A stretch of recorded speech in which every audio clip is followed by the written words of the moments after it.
Rose Fleming, and I'm going to recite a poem which I wrote for Black History Month titled, I Will Always Remember Dr. King.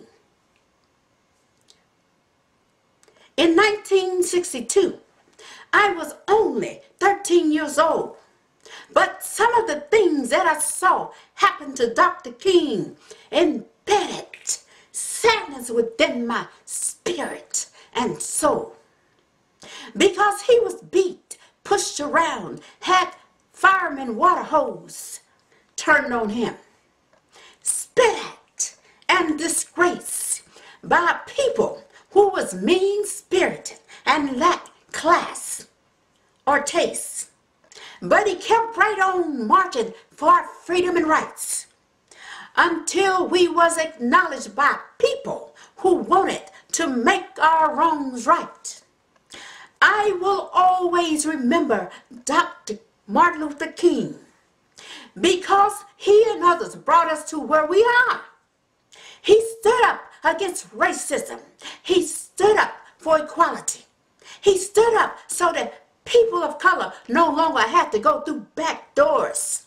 He stood up so that people of color could have equal rights to ride buses, trains, and planes. He stood up so that Black Americans could drink water from faucets within America. He stood up when some of his fellow Black Americans was murdered because they share his belief. He stood up when 3 little girls was murdered in a church down in Mississippi. But still, that didn't break his spirit, you see. He kept right on fighting because he had a dream.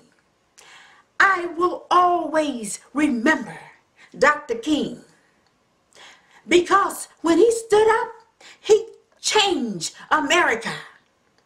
And now people of color can be what they want to be because we are no longer held in bondage. You see, we have freedom and rights to be what God created us to be. I will always remember Dr. Martin Luther King because he was one of the great Black Americans who fought for our freedom. And he wasn't afraid to dream. Thank you.